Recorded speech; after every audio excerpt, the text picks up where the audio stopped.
데오빌로여, 내가 먼저 쓴 글에는 무릇 예수께서 행하시며 가르치시기를 시작하심부터 그가 택하신 사도들에게 성령으로 명하시고 승천하신 날까지의 일을 기록하였노라.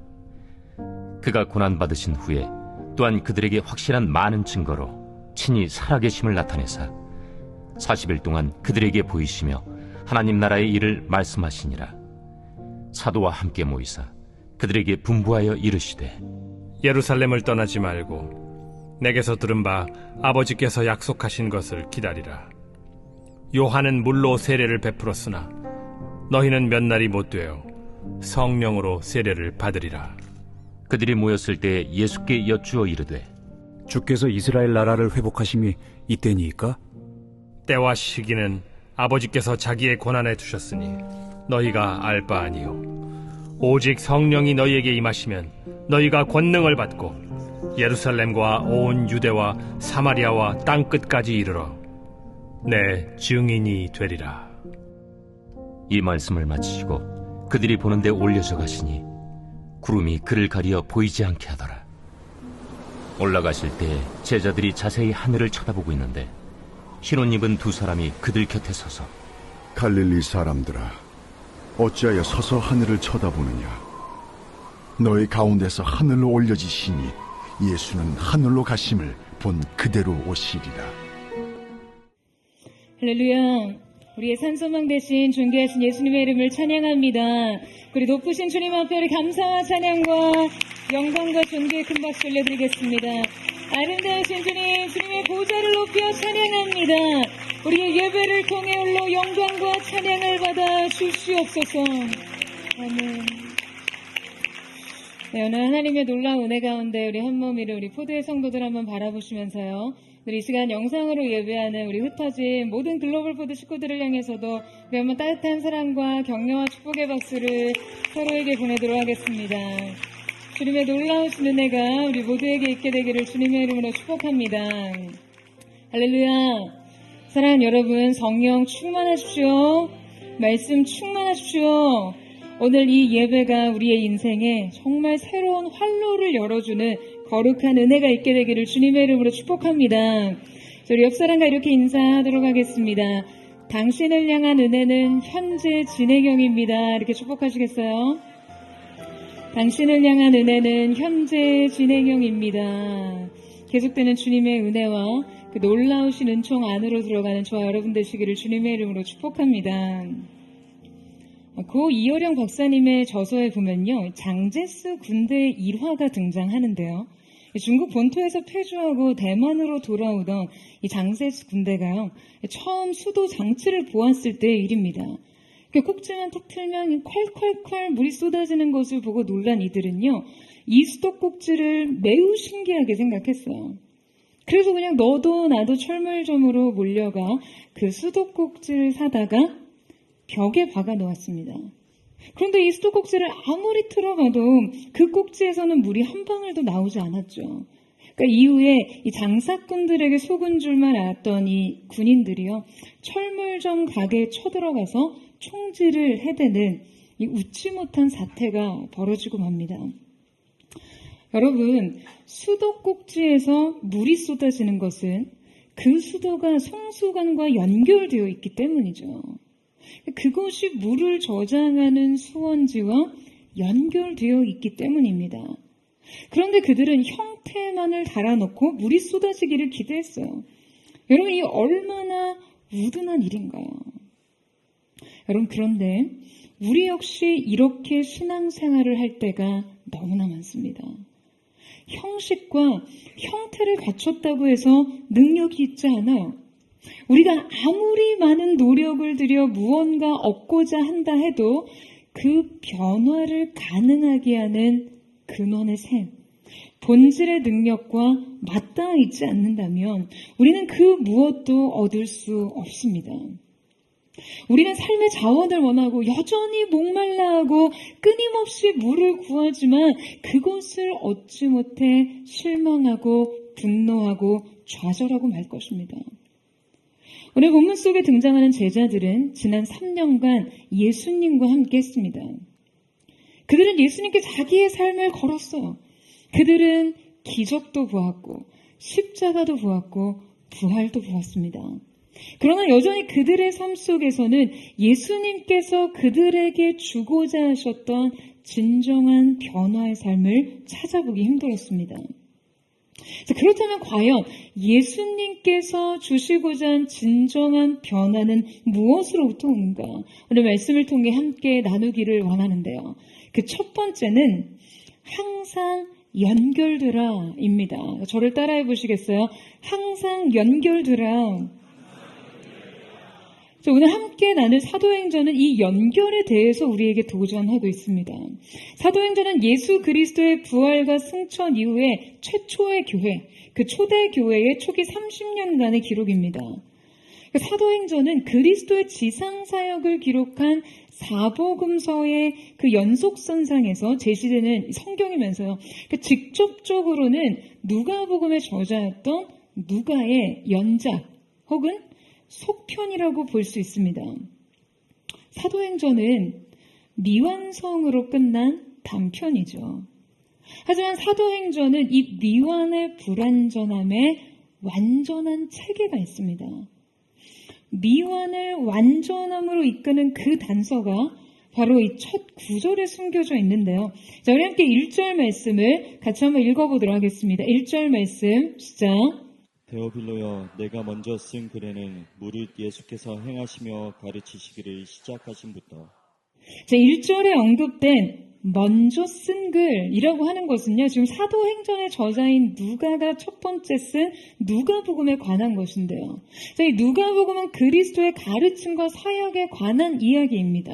누가는 지금 이 사도행전을 기록하기에 자신의 앞선 복음서를 간략하게 지금 되짚으면서 단절된 이 내러티브를 한번 이어주고 있어요. 그러니까 이때 우리는 누가의 기록에서 매우 중요한 기록을 주목해 볼 필요가 있습니다. 여러분, 지금 이 1장 1절의 핵심 구절은 무엇일까요? 행하시고 가르치시기를 시작하신입니다. 그렇다면 이 구절 속에 기록된 매우 의미심장한 단어는 여러분 뭘까요? 바로 시작하심입니다. 헬라어에서 이 시작하심의 형태는요, 지금 현재에도 계속해서 진행 중인 지속적인 행위를 강조하는 현재 능동 부정사로 표현되어 있어요. 많은 신학자들이 이 시작하심이라는 단어의 의미를 매우 주목합니다. 어떤 학자들은요, 사도행전의 최상의 가치를 발견하려면 이 시작하심부터 라는 표현으로 되돌아가야 한다고까지 주장합니다. 만약 누가가 그냥 단지 예수께서 행하시고 가르치셨던 모든 일이라고 썼다면 지금은 그 함축된 의미는 전혀 다르게 된다는 거죠. 애초에 이 구절이 이렇게 쓰여졌다면 지금 선교에 대한 어떤 개념과 사도행전의 목적은요, 전혀 다르게 제시되었을 것이다 라고 이야기해요.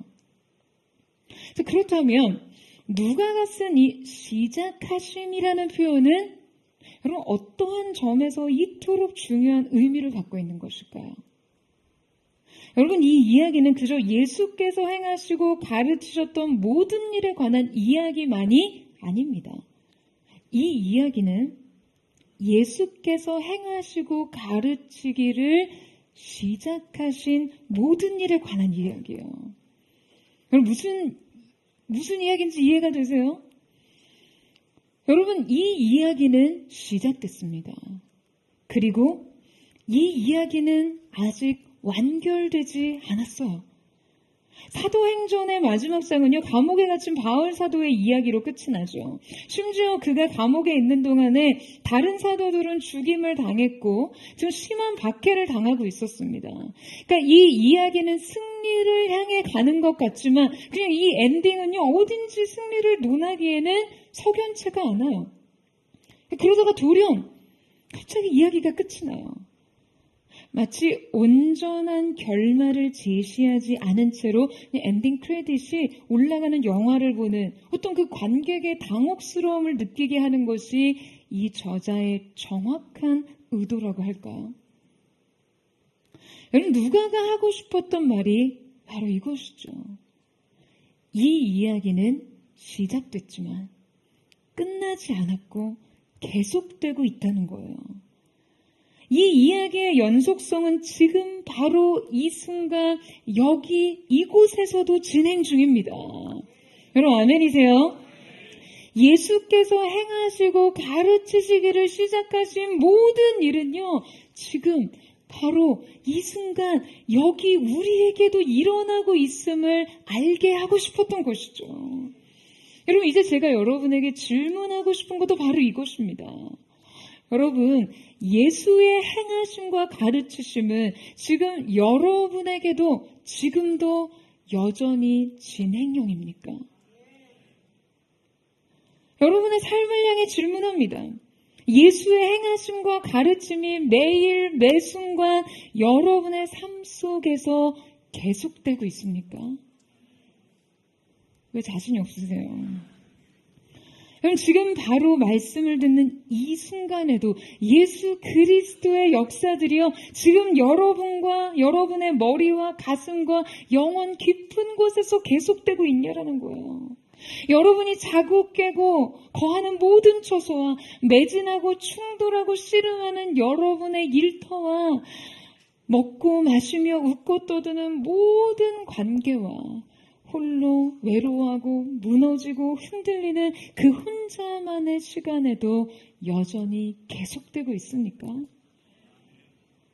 여러분, 사도행전의 저자 누가가 이 글을 쓴 정확한 의도는요, 오늘날 우리는 결코 주님을 기념하고 회상하고 기억하는 것에 그쳐서는 안 된다는 거예요. 그냥 그저 이 스토리에 굉장히 감동을 느끼는 것에 그쳐서는 안 됩니다.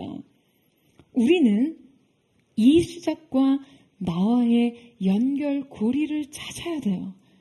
이 시작과 나의 관계를 맺어야만 합니다.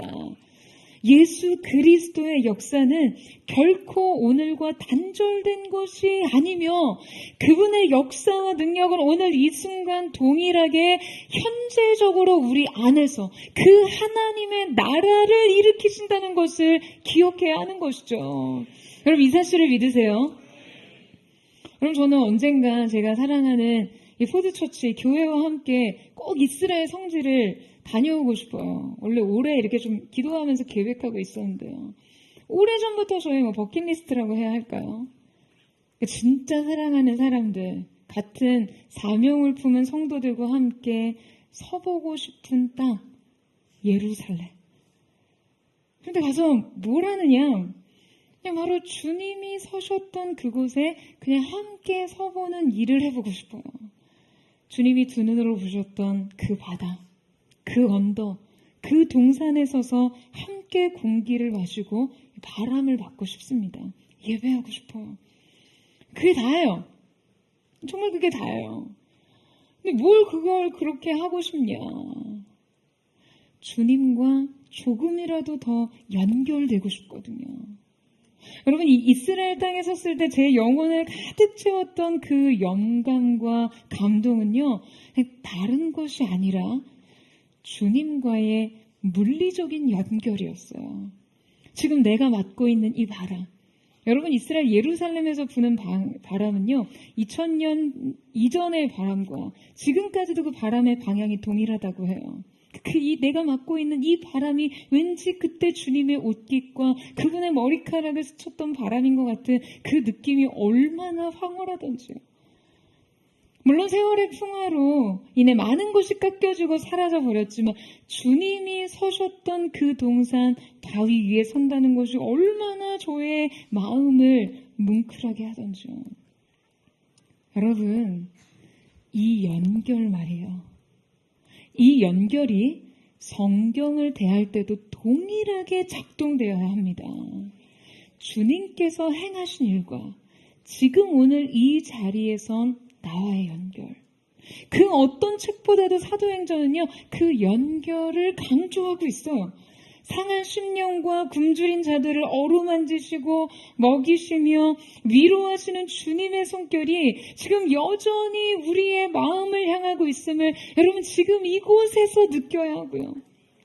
병든 자를 고치시고 죽은 자를 일으키시는 그분의 권능이 지금 오늘 우리에게도 그치지 않고 기적의 역사를 일으키심을 믿어야 합니다. 이 말씀을 듣는 여러분의 그 무력한 일터와 그 고독한 병상에서조차 그 연결을 찾으셔야 돼요. 여러분, 저는 사도행전에 이 시작의 선언과 미완의 체계가요, 너무나 신비롭습니다. 2000년 전 그리스도의 모든 행적과 역사들이 결코 완결되지 않은 채로 우리에게 왔어요. 여전히 계속되고 있는 이야기들로, 그리고 그 속편의 주인공을 마치 물색하고 있듯 우리도 그 역사의 주역이 될 수 있다는 가능성 안에서 우리는 이 책을 받아 안아야 합니다. 그런데 우리가 이때 반드시 알아야 할 점이 있어요. 여러분, 대체 주님께서는 친히 시작하신 일을 어떻게 계속하겠다고 하시는 걸까요? 정작 제자들에게 하나님 나라의 새로운 사명과 임무를 마치신 후 그냥 호련히 하늘로 떠나신 주님께서 대체 어떻게 이 일을 마치시겠다라고 하시는 것일까요? 여러분, 그 비밀 또한 오늘 말씀에 답이 있습니다. 진정한 변화는 무엇으로부터 오는가? 그 두 번째는 약속이 있는 곳에서 버텨라 입니다. 저를 따라해 보시겠어요? 약속이 있는 곳에서 버텨라. 자, 우리 함께 4절에서 5절 말씀을 같이 한번 읽겠습니다. 시작. 사도와 함께 모이사 그들에게 분부하여 이르시되 예루살렘을 떠나지 말고 내게서 들은 바 아버지께서 약속하신 것을 기다리라. 요한은 물로 세례를 베풀었으나 너희는 몇 날이 못되어 성령으로 세례를 받으리라 하셨느니라. 여러분, 주님께서는 그들에게 예루살렘을 떠나지 말고 기다리라고 하십니다. 주님의 명령은요, 매우 구체적이었어요. 구체적인 장소를 지명하셨고 그들이 수행해야 할 것을 말씀하셨어요. 여러분, 뭘 기다려요? 약속하신 것, 그 성령의 세례를 말씀하고 계시죠. 어디에서요? 예루살렘에서요. 그들은 이 명령을 지켜야 했습니다. 여러분, 주님께서는 이 말씀을 베푸시기 얼마 전에 지금 십자가에서 말로 설명하기 힘든 고통을 당하신 이후에 죽으셨어요. 제자들이 그 주님의 죽음을 목격할 때 여러분, 그들의 마음을 짓눌렀던 그 참담함은 이루 말할 수 없었을 거예요. 사랑하는 스승의 끔찍한 순환과 최후, 그리고 그분의 죽음을 둘러싼 당시 정치, 종교 지도자들의 권력 다툼과 음모, 그리고 살벌한 정세, 지금 이 모든 것들이요, 예루살렘의 한복판에서 이루어진 일이었어요. 그들은 예수께 자기 삶을 건 자들이었어요. 그들이 그 십자가 아래에서 예수님이 달려 돌아가심을 보면서 여러분, 무슨 생각을 했겠습니까? 그냥 이제 우리는 끝장났다. 3년간 우리가 건 모든 기대는 여기서 끝났다. 모든 건 다 헛수고였어. 라는 생각을 하지 않았겠습니까? 그들의 상실감, 실망, 좌절의 결정체가 그분의 십자가였어요. 그 십자가에 세워진 땅이, 그 십자가가 세워진 땅이 바로 그곳 예루살렘이었습니다. 뿐만 아니라 그 땅은 지금 예수님의 죽음과 부활을 둘러싸며 종교 지도자들의 매우 살벌한 위협이 계속되고 있었어요. 예수님의 다시 사심을 인정하고 싶지 않던 종교 지도자들은 지금 그분의 부활을 은폐하기 위해 거짓 모함과 증거 인멸, 조작, 위협, 그냥 그 무엇이든지 할 수 있었습니다. 그들의 살기가 얼마나 강하면 여러분, 예수를 십자가에 못 박았겠어요. 주님의 죽음 앞에서 제자들은 지금 이 위협이 얼마나 실제적인지를 뼈저리게 느낄 수 있었을 거예요. 그리고 여러분, 무엇보다 그 땅은 실패의 땅이었습니다. 십자가가 그 땅에 세워졌을 때 그들은 모두 3년의 기대, 3년의 동행, 3년의 믿음을 모두 배반한 채로 뿔뿔이 흩어졌어요. 그 땅은 실패의 땅이었어요. 저는 그들이 지금 이 예루살렘에 어디에 있는 한, 어디를 가든 그냥 고개조차 참아 들지 못했을 거라고 생각해요. 그럼 왜요? 그냥 고개만 들면 십자가가 보이는 거예요. 그냥 동네 어귀에서도 그 언덕이 보여요. 눈만 떠도 그 형틀이 아른거립니다. 그 땅에선 어디를 가든 나의 실패와 나의 절망이 내 앞에 있습니다. 바로 예루살렘이 그런 땅이에요. 그랬기 때문에 그들은 그 위험과 위협으로부터, 과거 자신의 실패와 절망으로부터, 그냥 고통스러운 상처와 상실로부터 당장이라도 도망치고 싶었을 거예요. 그런데 주님이 말씀하시죠. 바로 거기에서, 그 십자가가 세워진 곳에서 기다리라는 거예요. 도망가지 말고 기다려. 아파도 지금 선 그곳에서 참고 기다려. 그냥 두려우면 도망치고 자기 실패를 기억나게 하는 것들을 회피하면서 결코 불편한 감정을 느끼게 하는 자리에 서지 않으려고 하고, 그냥 언제라도 옛삶으로 돌아갈 준비를 하고 있는 사람들을 향해서도 주님은 말씀하세요. 너의 예루살렘을 떠나지 말고 아버지께서 약속하신 것을 기다리라고요. 여러분, 주님은 우리에게 때로 아파도 직면할 것을 명하십니다. 사랑하는 여러분, 여러분 각자의 예루살렘은 어디입니까? 그 땅에 실패가 있고 좌절이 있고 아픔도 있지만, 여러분 만약에 그 땅에 약속이 있고 사명이 있다면 여러분 기다리세요. 우리의 인생에서도요, 이 도전에 직면해야 하는 순간들이 있습니다. 두렵다고 달아나지 말고 실패를 보고 뒤로 물러서지 않고 우리의 인생의 예루살렘에 버티고 서야 합니다. 여러분 아멘이세요? 여러분 물론 주님께서요 언제나 이 방식을 택하시는 것은 아니에요. 주님은 때로 우리가 시험 당할 즈음에 피할 길을 내시기도 합니다. 하지만 어떤 경우에는요, 무조건 버티라고 하세요. 어떤 경우에요? 약속이 거기 있을 때요. 사명이 거기 있을 때. 구원이 거기에 있을 때 그렇습니다. 그때는요, 여러분, 버텨야 합니다. 버틸 때 여러분 무엇입니까? 버틸 때 위로부터 능력이 임합니다. 여러분 이 사실을 믿으세요? 여러분 그 권능의 능력이 임하기까지 여러분이 인생의 모든 실패와 실망과 두려움을 압도하는 믿음으로 버티고 견디는 은혜가 있게 되기를 주님의 이름으로 축원합니다. 진정한 변화는 무엇으로부터 오는가? 그 세 번째는 나 아닌 하늘의 원천을 의지하라입니다. 여러분 지금 위로부터 덧입혀지는 능력은 어떤 능력입니까? 여러분 이것은요 여러분 차원의 일이 아니에요. 그냥 하던 일을 다시 하는 것이나 그걸 조금 더 잘하게 되는 것이나 뭐 그런 차원의 일이 아닙니다.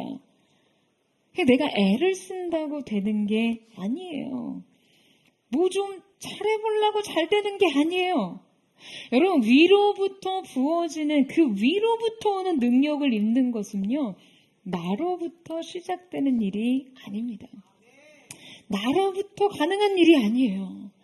이것은 전혀 다른 차원의 일이고 전혀 다른 차원의 시작인 것이죠. 그러니까 이 능력을 내 안에서 이루려고 하면 우리 다칩니다. 나는 여전히 그대로인데 막 내가 변하려고 하면요 큰 고통과 아픔이 따라요. D.L. 무디 목사님은 이 자아와 성령과의 관계를 다음과 같이 설명하셨어요. 자, 여러분 여기에 빈 유리컵이 있습니다. 자, 여러분 여기에 이 유리컵에 여러분 뭐가 담겨져 있죠? 넌센스는 아니고요. 이 유리컵에 여러분 아무것도 없는 것처럼 보이지만 눈에 보이지 않아도 공기가 채워져 있어요. 그러면 이 공기가요 우리의 자아입니다. 그러니까 보이지 않아도 성질을 가지고 있어요. 그렇다면 여러분, 지금 이 빈 유리컵의 공기를 다 빼기 위해서는 어떻게 해야 할까요? 어떻게 해야 돼요? 무디 목사님의 이 질문에 어떤 성도가, 교인이 이렇게 대답합니다. 간단하죠. 공기 압축기를 컵 위에 딱 붙여서 공기를 빼내면 공기가 없어집니다. 그러자 무디 목사님이 대답했어요. 그러면 유리잔이 깨집니다. 여러분, 우리의 내면은요, 보이지 않더라도 어떤 것으로 가득 채워져 있죠. 우리의 자아는 우리 내부의 공기 같은 거예요. 이 자아를 어떻게 죽입니까? 여러분, 자아의 힘을 어떻게 빼요? 지난 몇 주간 설교를 들으면서 자신의 못난 자아의 모습을 너무 많이 발견했다라는 그런 고백 많이 들었습니다. 그냥 온갖 시기심, 자기중심성, 교만, 이기심, 분노. 그런데 그렇게 가슴을 치고 회개를 하면서도 변화가 너무 힘들어요. 그냥 회개와 동시에 다시 타인의 삶을 향해 막 질투의 시선, 시기의 시선을 흘끗거리는 나 자신을 그냥 어떻게 해야 할지 모르겠다는 거죠. 지난주에 그 예수님의 온유와 겸손에 대해 묵상하면서 정말 주님, 저도 주님 성품을 담고 싶고 참여하고 싶습니다. 고백하신 분 굉장히 많으셨던 것 같아요. 이 말씀을 듣고 예수 닮기를, 예수 보기를 막 찬양을 목청껏 부르고 귀가하는 그 귀갓길에 그냥 말 안 듣는 자녀의 등에 등짝 스매싱을 날리는 순간 무너져 내렸어요. 그 공중에 손이 딱 떴는데 사실 이 손이 딱 뜬 순간, 그 짧은 순간에 아차 하고 후회를 했는데 중력을 거스르지 못하고 그냥 등짝에 꽂혀버렸어요. 이 중력과 죄성이 굉장히 닮은 듯해요.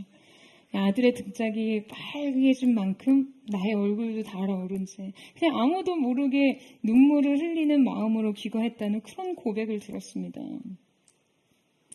그런데 여러분, 그게 우리예요.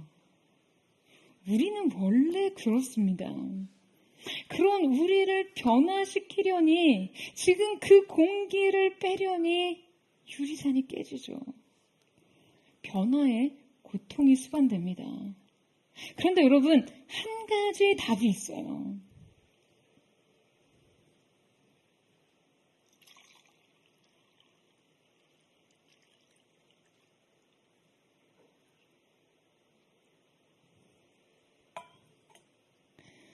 여러분, 위로부터 물이 부어지면 공기는 다 빠져나갑니다. 위로부터 채워져야 없어집니다. 아프지 않고 깨지지 않고 사라지며 채워집니다. 여러분, 이것이 바로 위로부터 부어지는 성령의 역사예요. 사랑하는 여러분, 이 변화를 사모하세요. 여러분, 아멘이세요? 여러분, 이 변화를 사모하는 은혜가 있게 되기를 축원합니다.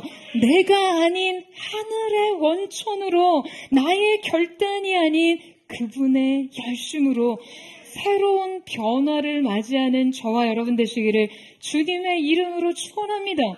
이 부어지고 채워짐의 역사로 이 비어짐이 가능하고 성령님의 능력과 예수 그리스도의 성품이 우리 가운데 나타나는 거룩한 하나님의 사람들 되시기를 주님의 이름으로 축원합니다. 여러분, 이 위로부터 오는 변화를 입지 않고서 우리 자신이 그 어떤 사건을 통과한다 하더라도 지금 심지어 그것이 주님의 부르심, 동역, 십자가, 부활까지라고 해도 여러분, 우리 자신만으로 얼마나 원천적인 한계가 있는지 성경이 여실히 드러내고 있습니다. 우리 함께 6절 말씀을 같이 한번 읽겠습니다. 시작. 그들이 모였을 때 예수께 여쭈어 이르되 주께서 이스라엘 나라를 회복하심이 이때니까 하니. 진정한 변화는 무엇으로부터 오는가? 네 번째는 불은 성령님이 켜신다입니다. 저를 한번 따라해 보시겠어요? 불은 성령님이 켜신다. 여러분, 예수님이 그들에게 위로부터 올 성령에 대해서 약속하실 때 그들은 주님께 한 가지를 여쭙습니다.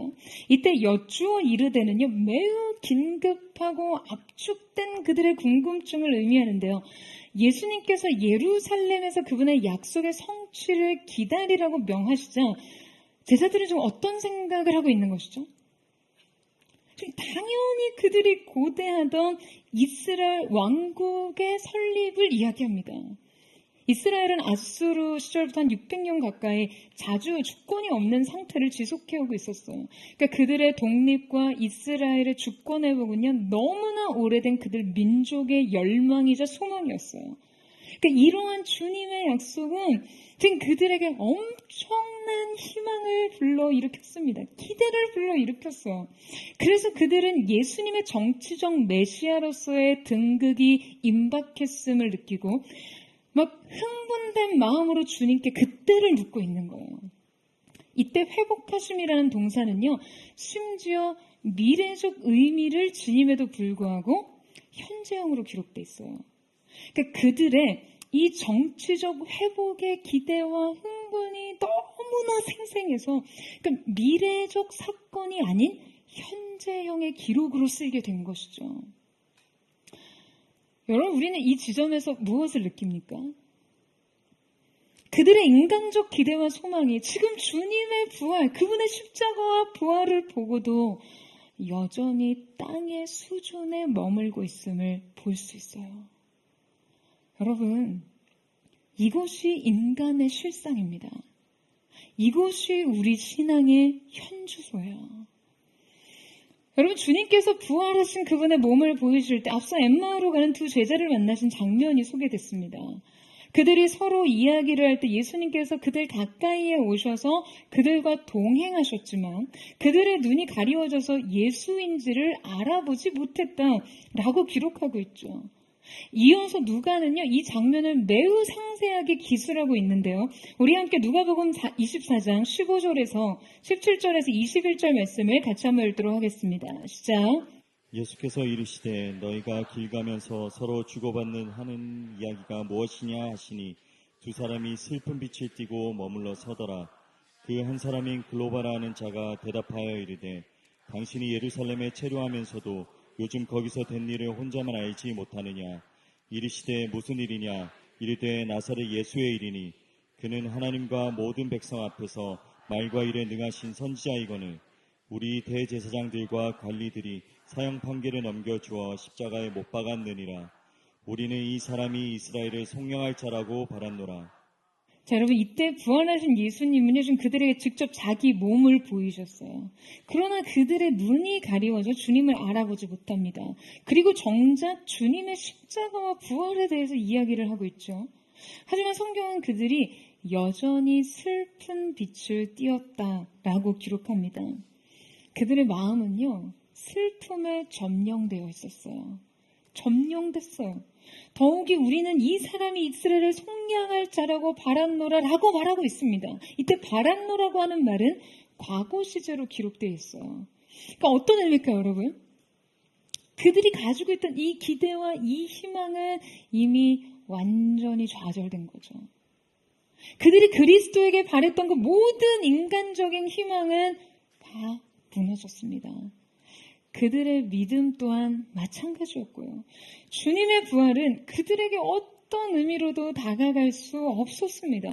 주님이 그분의 구원의 완성을 이루셨다는 것이 그들에게 어떠한 기쁨과 소망도 될 수 없었던 것이죠. 여러분, 지금 이 제자들의 모습이 바로 오늘 우리의 모습 아닙니까?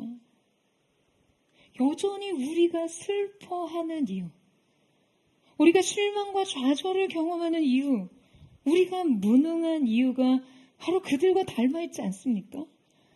주님이 우리 곁에 와서 함께 걷고 계심에도 불구하고 우리는 그분을 알아볼 수 없습니다.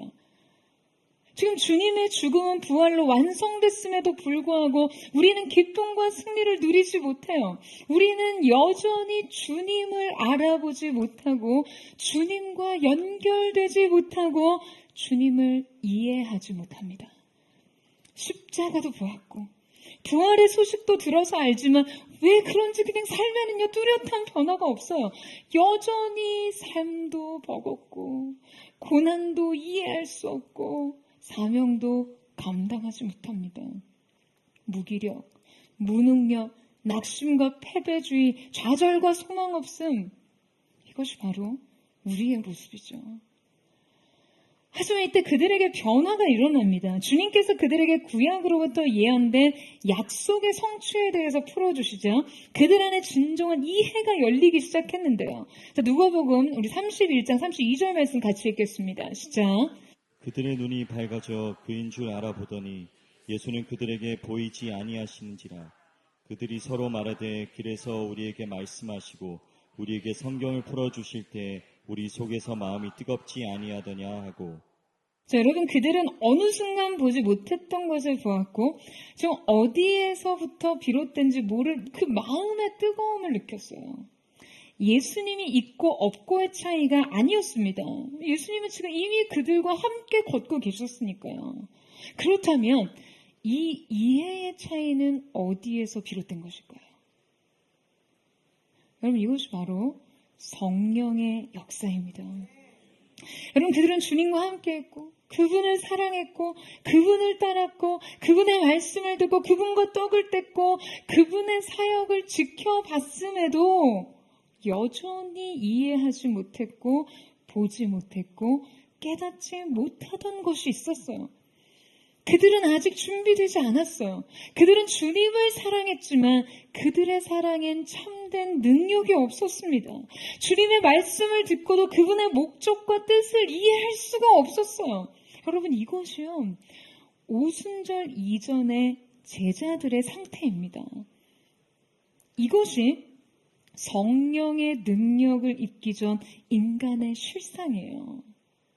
여러분 본래 하늘과 땅은요 차원이 다릅니다. 마치 전도체 아닌 물질의 전류가 통과할 수 없듯이 여러분 하늘의 일은 땅에 이해할 수 없어요. 우리는 우리의 이해의 방식, 그 상식으로 하나님의 목적과 뜻을 받아들일 수 없는 존재들입니다. 하지만 성령의 역사가 땅에게 그 하늘의 비밀한 것을 풀어주시며 여러분 우리는 그제서야 위로부터 오는 능력을 덧입게 되는 것이죠. 여러분 전기가 공급되는 방식을 이해하고 계세요? 우리가 이 아이들이 좋아하는 장난감에 만약에 이렇게 전류를 공급하고자 한다고 생각해 보세요. 그때 우리가 이 경적을 울리며 달리는 기차놀이, 이 장난감을 움직이게 하기 위해서 직접 에너지가 발생하는 그런 발전소에 연결을 시도할 수는 없잖아요. 우리가 살고 있는 이 도시 주변에 여러 가지 발전소들, 수력, 화력, 원자력 혹은 신생 에너지 발전소 같은 곳에서 수백만 볼트의 전기를 만들어내고 있습니다. 그 발전소에서 이 도시로 전기를 보내죠. 하지만 발전소에서 생성된 수백만 볼트의 전류를 여러분 직접 아이들의 장난감 기차에 연결시켰다가는요. 여러분에겐 아마 그날 슬피 울며 일을 가는 일이 일어날 거예요. 왜요? 엄청난 전력으로 해 장난감 기차는 그냥 다 타버리고 말 테니까요. 이때 반드시 수백만 볼트의 전기를 작은 장난감 기차의 엔진에 맞게 전압을 낮추어 공급하는 기능이 필요합니다. 발전소와 도시를 연결하는 변전소나 가정이나 기기에 장착된 어떤 변압기가 그런 것이죠. 이 변압기가 필요한 수준에 맞도록 전압을 분배해 주는 거예요. 여러분, 우리 안에 성령님께서는요, 바로 이 하늘의 두나미스, 그 하늘의 권능을 각자의 수준과 이해 방식에 맞게 혹은 기질과 성향에 맞게 또 우리의 사명에 필요한 분량에 맞게 나누어 주십니다. 이해의 눈을 뜨게 해주시고 의미를 부여해 주시고 하늘의 뜻을 해석해 주세요. 이 연결과 공급 안에서 그냥 우리는 칙칙폭폭 경적을 내고 움직일 수 있는 거예요. 사랑하는 여러분, 우리의 인생의 불은 성령님이 켜십니다. 여러분, 이 불이 켜져야 우리는 움직이고 일하고 어디든 가고 안전하게 멈출 수도 있는 것이에요. 뿐만 아니라 우리는 이 권능 안에서 우리가 결코 할 수 없는 것을 할 수 있습니다. 여러분, 오순절 성령의 임재 이전의 제자들은요, 명확하게 자신 없고 두려워하며 뭐가 어찌할 줄 바를 모르던 자들이었어요. 그들은 위축되었고 얼어붙어 있었어요. 하지만 성령께서 그들에게 오신 후 그들의 마음에는 불이 임했고 뜨거워졌어요. 이전과는 명확한 온도 차이가 생깁니다. 자, 오늘 보면 8절 말씀을 같이 한번 읽겠습니다. 시작. 오직 성령이 너에게 임하시면 너희가 권능을 받고 예루살렘과 온 유대와 사마리아와 땅끝까지 이르러 내 증인이 되리라 하시니라. 자, 여러분, 주님께서 그들에게 성령의 권능이 임하면 무엇이 될 거라고 하시죠? 증인이 될 거라고 하십니다. 여러분, 성령의 능력은요, 우리로 하여금 무엇이 되게 합니다. 갑자기 슈퍼맨이 되거나 우리가 세상이 부러워하는 그 무엇이 되는 게 아니라요, 우리는 증인이 됩니다. 여러분, 이 증인으로의 부르심에 대해 어떻게 생각하세요? 이 권능이 지금 여러분을 이끌고 가시는 정체성이 고작 증인이라 좀 섭섭하신 거예요. 하늘에 막 권능과 성령의 기름 부으심이 임했을 때 고작 되는 게 증인이야. 너희가 권능을 받으면 최고 경영자나 뭐 대표나 셀럽이나 인플루언서가 된다, 뭐 이런 변화가 아니에요. 여러분, 이 권능은 증인된 삶을 위해 필요합니다. 여러분, 증인은 무엇입니까? 증인에 해당하는 이 마르투스는요, 단어 뜻 그대로 자기가 직접 보고 들은 바를 확언하고 증언할 수 있는 사람들을 뜻합니다. 예수님은요, 세상에 증거를 남기지 않고 그의 증인들을 남기셨어요. 하나님의 역사를 목도하고 그 삶의 모든 언어로 그 진리를 증언할 수 있는 자로 여러분을 부르셨다는 거예요. 여러분이 위로부터 오는 권능을 힘입어 끝내 여러분이 되고자 하는 것이 진정 증인의 삶이라면 주님께서는 여러분에게 강한 전류를 흘려 보내주실 것입니다. 이 사실을 믿으세요? 그런 자들에게 주님께서는 그분의 권능을 결코 아끼지 않으세요. 여러분, 저는 사랑하는 포도의 성도들이 이 부르심에 여러분의 흥분과 열정과 소망의 기대가 있게 되기를 주님의 이름으로 축원합니다. 그런데 바로 이 약속을 향한 기대와 소망을 품은 제자들에게 그냥 돌연 납득하기 힘든 일이 일어납니다. 9절에서 11절 말씀을 같이 읽겠습니다. 시작. 이 말씀을 마치시고 그들이 보는데 올려져 가시니 구름이 그를 가려 보이지 않게 하더라. 올라가실 때 제자들이 자세히 하늘을 쳐다보고 있는데 흰옷 입은 두 사람이 그들 곁에 서서 이르되 갈릴리 사람들아 어찌하여 서서 하늘을 쳐다보느냐. 너희 가운데서 하늘로 올려지시니 예수는 하늘로 가심을 본 그대로 오시리라 하였느니라. 진정한 변화는 무엇으로 오는가? 마지막 5번째는 동행의 신비를 발견하라입니다. 여러분, 지금 주님께서 하늘로 떠나셨어요. 지금 이 마지막 지상 명령을 남기신 채로 그분은 호련히 하늘로 올라가셨어요. 여러분, 주님께서 승천하시던 날 제자들의 마음 어땠을까요? 그들은 예수님께서 올라가신 그 구름 사이로 자취를 감추신 그 하늘을 바라봤습니다. 그들은 예수님의 흔적을 찾기 위해서요, 계속해서 하늘을 바라봅니다. 하지만 하늘은 더 비어 있었어요. 성경은 그들이 여전히 남아 계속해서 이 텅 빈 하늘을 바라보고 있었다라고 기록하죠. 마음이 어땠을까요? 저는 그들의 이 시선 속에 굉장히 많은 것이 담겨져 있다고 생각합니다. 어쩌면 이때 그들의 감정은 그냥 부모가 시야에서 사라져서 두려움을 느끼는 어린 아이의 감정과 같지 않았을까라는 생각을 해요. 십자가에서 주님을 잃었던 그분을 이제 다시 만났는데 지금 그때 느끼는 이 아이들의 어떤 분리불안과 공포가 지금 다시금 제자들의 마음속에 자리하고 있지 않았겠어요? 이 시선 끝에서 예수님을 향한 사무치는 그리움이 집요하게 자리 잡고 있지 않았을까요? 이제 과연 어떻게 살아야 하는지, 어떻게 살아가야 하는가에 대한 수많은 걱정과 두려움이 자리 잡고 있지 않았을까요? 이 모든 상실과 그리움과 두려움은 그냥 그들로 하여금 그저 망연자실한 채로 하늘만을 바라보게 했습니다. 여러분, 바로 이 장면 속에서 예수님께서 이 땅에서 사람의 몸으로 계시면서 행하신 최후의 행동이 무엇이었습니까? 하늘로 올라가신 것이죠. 사라지신 것이 아니라 자취를 감추셨습니다. 정확히 성경은요, 구름이 그를 가리워 보이지 않게 하더라 라고 기록하고 있어요. 그러니까 여러분, 이 성경의 기록대로라면 그분은 정확하게 떠나시거나 없어지신 것이 아니라 그저 우리 눈에 보이지 않게 되신 것이죠. 여러분, 주님의 승천은 이 지상에서 그분의 떠나심을 의미하기보다는 잠시 가리워짐을 의미할 수 있습니다. 아우구스의 표현대로 당신은 우리 눈앞에서 승천하셨고 우리는 돌아서서 슬퍼했지만 우리의 마음속에서 당신을 발견했습니다. 라고 한 것처럼요. 주님은 구름 사이 그 자취를 숨기셨을 때 이곳을 완전히 떠나신 게 아니라 언젠가 어디선가 다시 그 모습을 보이실 것을 그냥 암시하시기라도 하는 것처럼 말이죠. 그리고 주님이 호련히 모습을 감추신 후 그들의 마음이 무너져 내릴 것을 알기에 주님의 부재가 그들에게 어떤 상실과 허전함일지를 알기에 그분이 이 땅에 계시지 않음이 어떠한 두려움일지를 알기에 지금 가려진 구름 사이 두 사람을 보내어 메시지를 주고 계십니다.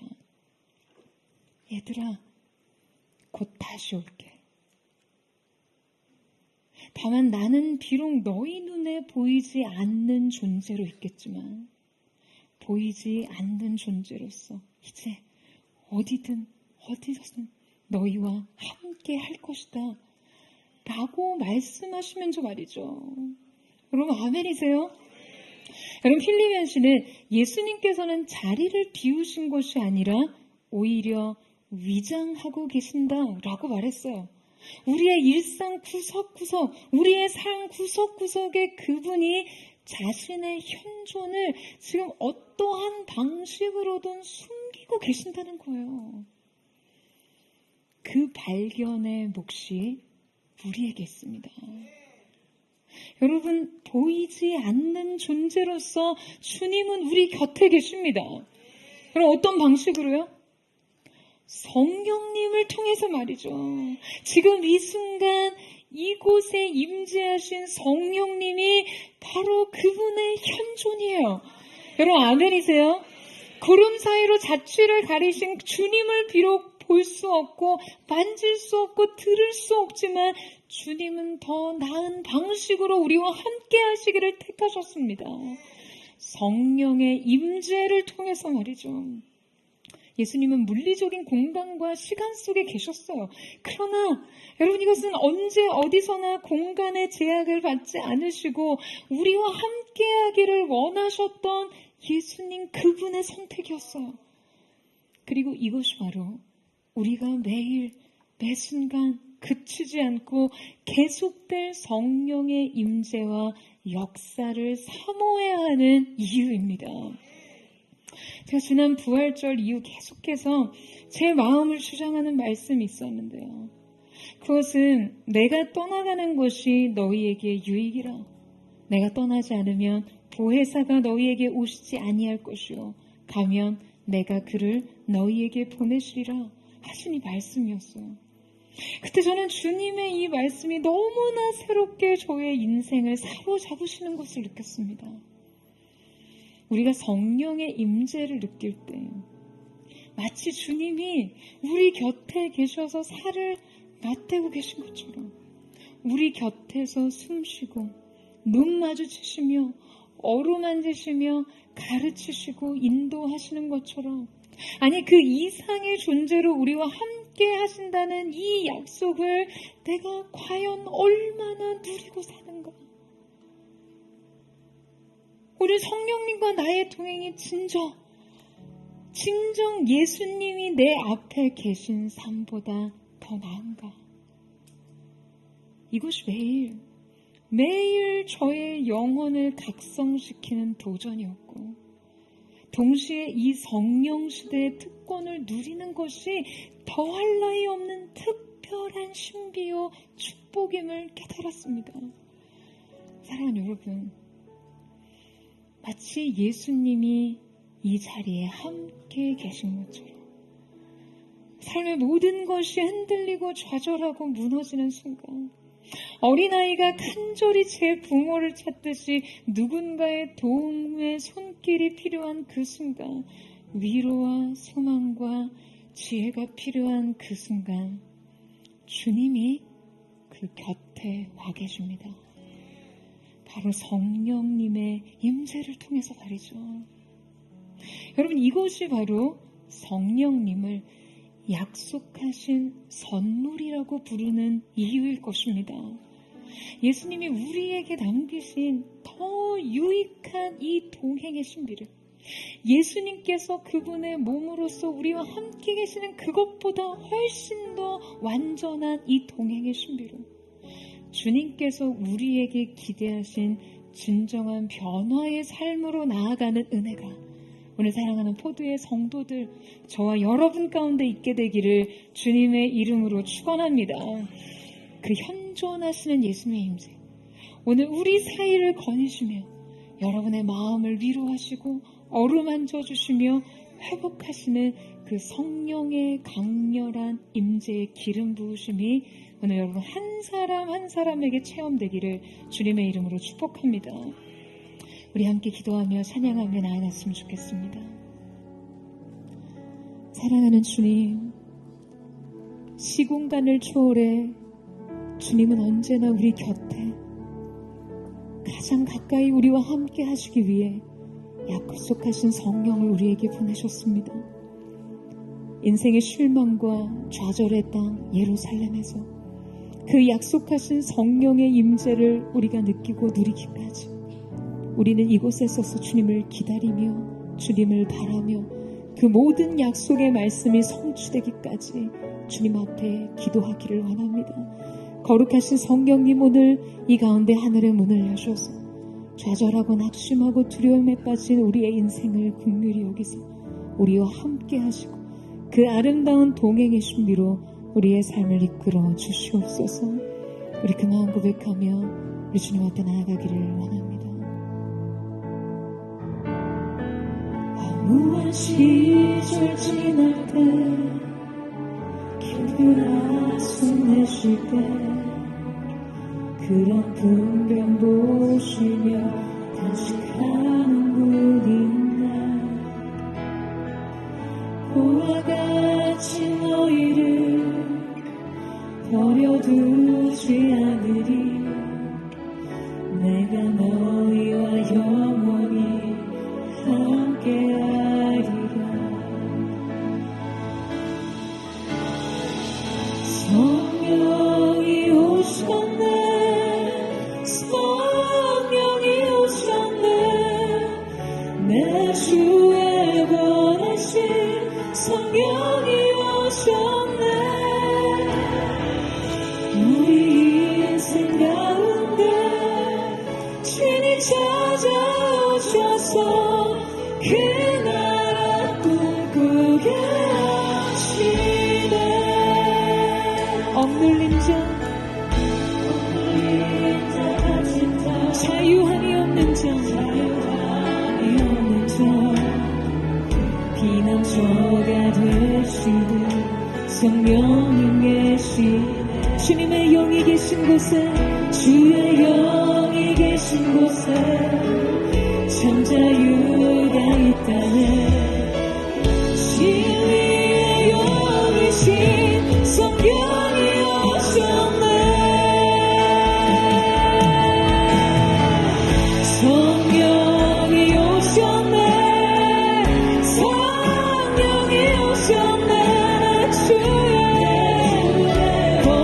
보내신 성령이 오셨네. 우리 인생 가운데 신이 찾아오셔서 그 나라 꿈꾸게. 다시 한번 고백합니다. 억눌린 자가 진정, 억눌린 자가 진정, 자유함이 없는 자, 기다 저가 되시는 성령님 계신 주님의 영이 계신 곳에 오늘 우리 가운데 참된 자유를 주신 주님을 바라보며 나아갑니다. 거룩하신 진리의 성령님, 우리가 주님을 환영합니다. 성령이 오셨네, 성령이 오셨네, 주의 보내신 성령이 오셨네. 우리 인생 가운데 신 찾아오셔서 그 나라 꿈꾸게. 전심으로 성령이 오셨네, 성령이 오셨네, 성령이 오셨네, 주의 보내신 성령이 오셨네. 우리 인생 가운데 신이 찾아오셔서 그 나라. 두 손 높이 들고 성령님을 쫓아가며 성령이 오셨네. 할렐루야. 주님, 오늘 하늘의 문을 여시고 거룩하신 성령을 부어주시옵소서.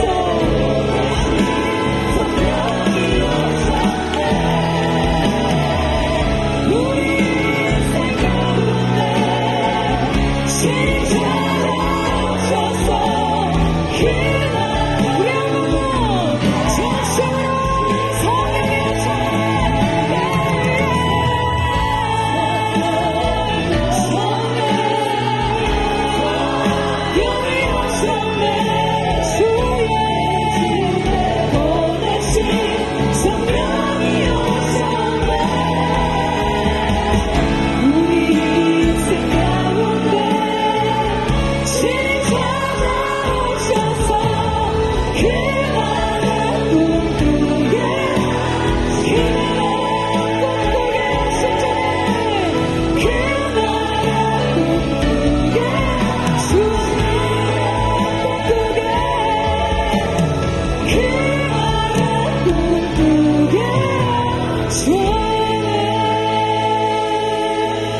사랑하는 주님, 거룩하신 성령님, 오늘 이 시간 우리가 이 가운데 주님을 초청합니다. 주님의 임재를 환영하며 나아가기를 원합니다. 주님, 오늘 우리가 주님의 능력과 주님의 임재와 주님의 나라의 영광과 연결되게 하여 주시옵소서. 사랑하는 주님, 우리의 인생이 주님 앞에 있습니다. 오늘 우리의 삶이 주님의 영광과 접붙임되게 하여 주시옵소서. 주님의 말씀과 하나 되게 하여 주시옵소서. 생명의 샘이 되시며 근원의 본질이 되신 생수의 근원자 예수께 연결되고 삶과 말씀이 연결되게 하여 주시옵소서. 사랑하는 여러분, 우리의 일상의 삶의 한복판에서 우리는 얼마나 우둔한 장제수 군대의 군인들과 같이 살았습니까? 형식과 모양만 달아놓고 이렇게 기도하고 이렇게 예배하면 그저 우리의 인생 속에 권능과 권세와 기적과 응답이 쏟아질 거라고, 평안과 기쁨과 소망이 있을 것이라고 착각했지만 우리는 그 자리에서 벽에 붙여진 수도꼭지에서 아무리 물을 틀어도 쏟아지지 않는 한 방울 없는 물로 인해 좌절했고 분노했던 그들처럼 왜 주님 앞에 힐문하며 서 있었던 우리 자신을 회개하며 나아갑니다. 거룩하신 주님, 연결되게 하여 주십시오. 생수의 근원 되신 주님과 연결됨으로 우리의 삶 속에 주님이 흘려보내시는 생수의 강, 성경에 이른 것 같이 그에서 생수의 강이 흘러넘치리라.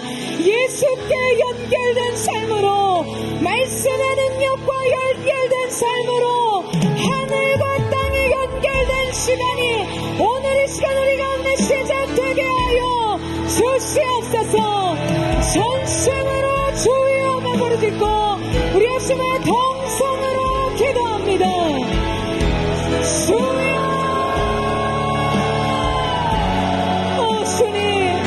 주님 모든 미련한 자의 마음으로 인생의 아버지 하나님의 삶 속에 거룩의 능력 없이 아버지 하나님의 모양을 붙여놓고 영식과 형태만 주어진 삶 속에서 물이 쏟아지기를 구했던 장제스콘 내분사처럼 주님, 우리가 그런 우둔함으로 우리의 삶을 살았습니다. 주님 용서하여 주옵소서. 생수의 근원 대신 샘 곁에 심겨진 나무와 같이 우리의 인생의 뿌리를 주님께 내리게 하시고 말씀의 뿌리내는 삶으로, 성령님께 연결된 삶으로, 하늘과 땅이 연결된 삶으로 주님과 연결되게 하여 주시옵소서. 전부친 되게 하여 주십시오. 그 나라와 권세와 영광과 전부침으로 우리의 삶 속에 주님의 권세와 권능과 기적의 응답이 주어지게 하시고 우리가 그 두나미스 성령의 능력, 위로부터 부으시는 능력으로 힘입어 주님 앞에 나아가는 시간 될 수 있도록 주여 역사하여 주시기를 원합니다. 주님을 원합니다. 더 주님을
인생의 변화를 꿈꿨지만 우리의 결단은 우리에게 실망을 남겼고 그 수많은 결심과 결단의 자리에서 우리는 더 깊은 좌절을 경험했습니다.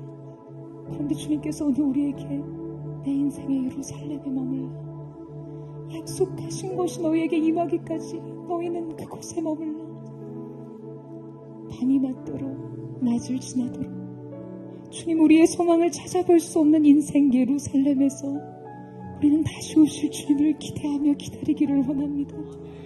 늘 우리 곁에 계시며 우리와 함께 하시는 주님을 소망하며 나아가기를 원합니다. 인생의 슬픔과 상실과 고통의 자리에서 씻을 수 없는 과거의 상처를 남기는 삶의 트라우마의 한복판에서도 주님의 약속이 거기 있다며 사명이 그곳에 있다며 주님 우리가 견디고 버티기를 원합니다. 주님 새로운 소망을 갖게 하여 주시옵소서. 오늘 우리의 진정한 변화의 시작 주님의 성령은 다른 곳에서도 충분히 시작될 수 있고 일하실 수 있음에도 주님은 우리를 고치시기를 원했습니다. 예수의 십자가를 보는 것이 고통이 되지 않도록 그저 나의 실패만을 떠올리는 것이 아닌 새로운 성령의 시작 우리의 인생의 회복과 확장을 향해 그리스도의 증인된 삶을 향해 그 자리 그곳 도망치지 마 두려워도 그곳에서 나를 바라보라 내가 너와 함께 할 것이다 말씀하시는 주님의 약속 때문에 그 모든 실망과 좌절과 두려움을 압도하는 믿음과 소망으로 주님을 향한 사랑으로 그곳에 서기를 원하오니 거룩하신 주님 오늘 인생 예루살렘에 서서 약속하신 주님의 구원을 기다리는 하나님의 사람들에게 거룩한 회복의 영광이 임하게 하여 주시옵소서. 주님은 우리의 소망이십니다. 주님으로부터 우리의 삶이 다시 시작되게 하여 주시옵소서. 전심으로 주님 바라보며 주의 마음을 읽고 기도합니다. 주여 존귀하신 주님 인생의 밤이다. 우리의 인생 공명한 아침의 삶 속에서 우리가 주님을 바라보기를 원합니다.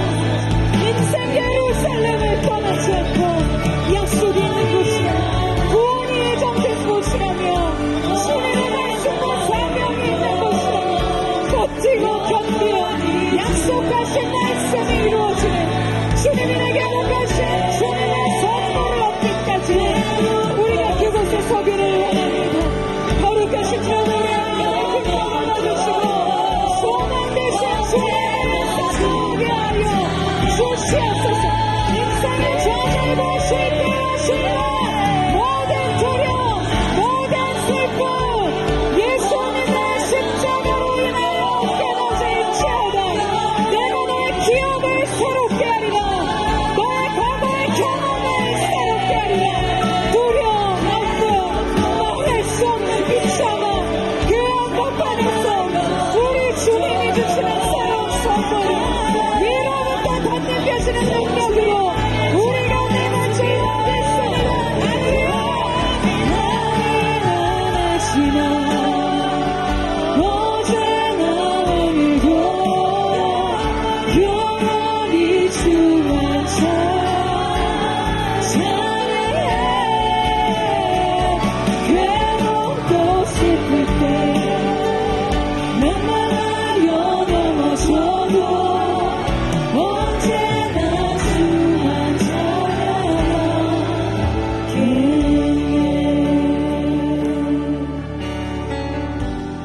나의 소망 되신 주 주를 바라보니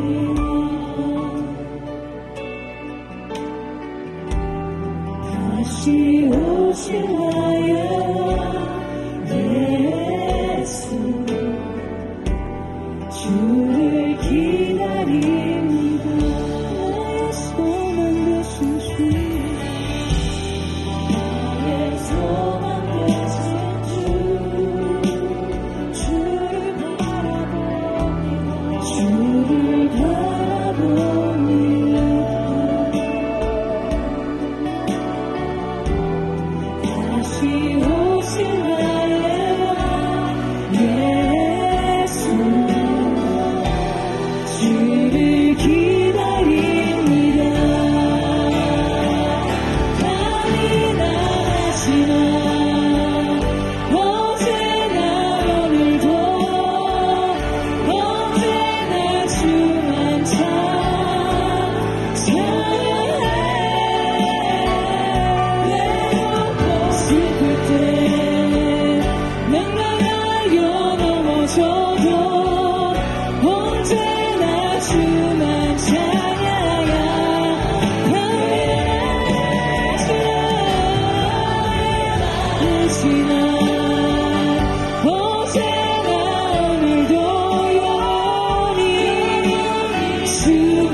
주님한테 고백하세요. 괴롭고 슬플 때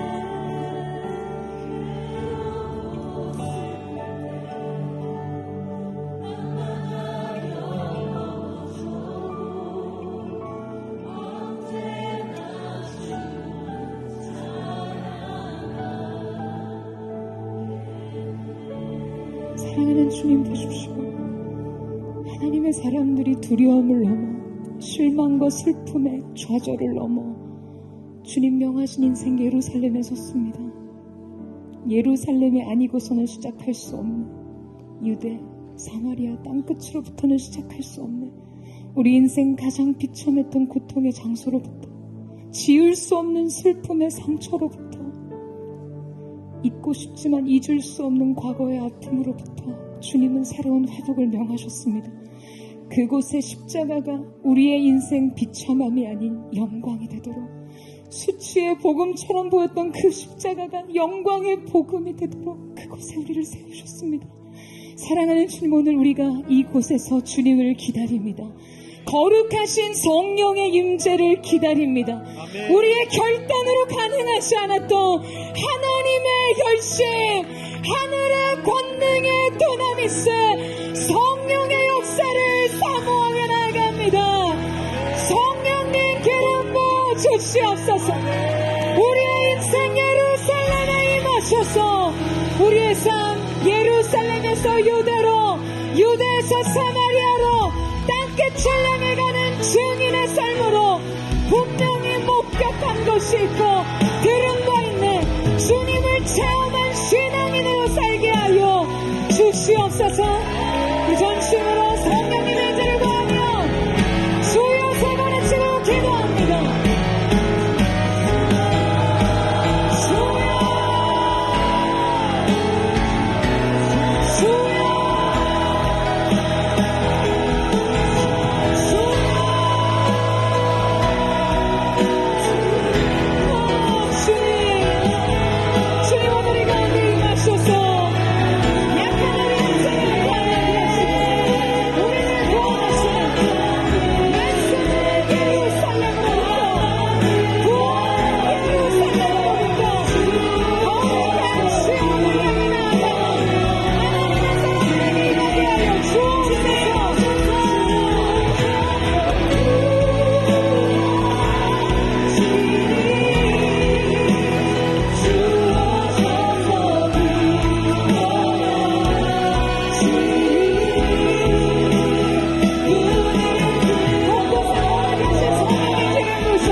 놀라지 말라. 주도야 하나님 강한 손으로 주 이름 부를 때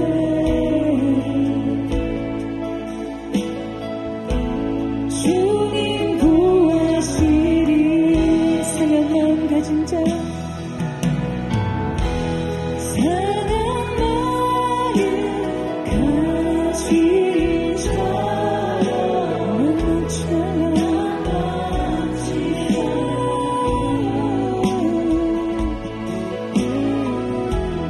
너의 하나님 사랑의 팔로 주 이름 부를 때 주님 구하시리.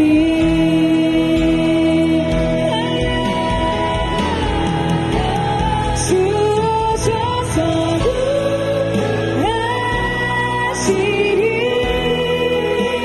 주 오셔서 구원하시리.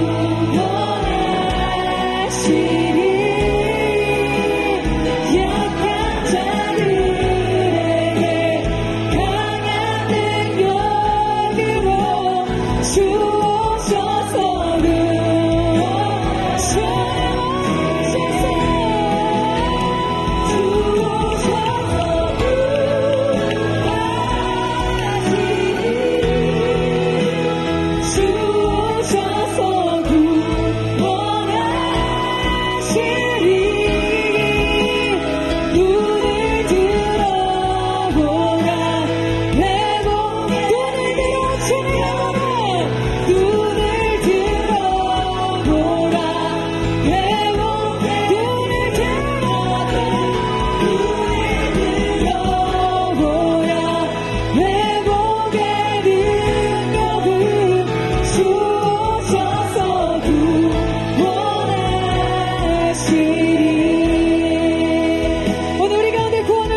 주님, 거룩한 시온 예루살렘으로부터 새로운 구원과 약속의 성취해 주신 주님을 찬양합니다.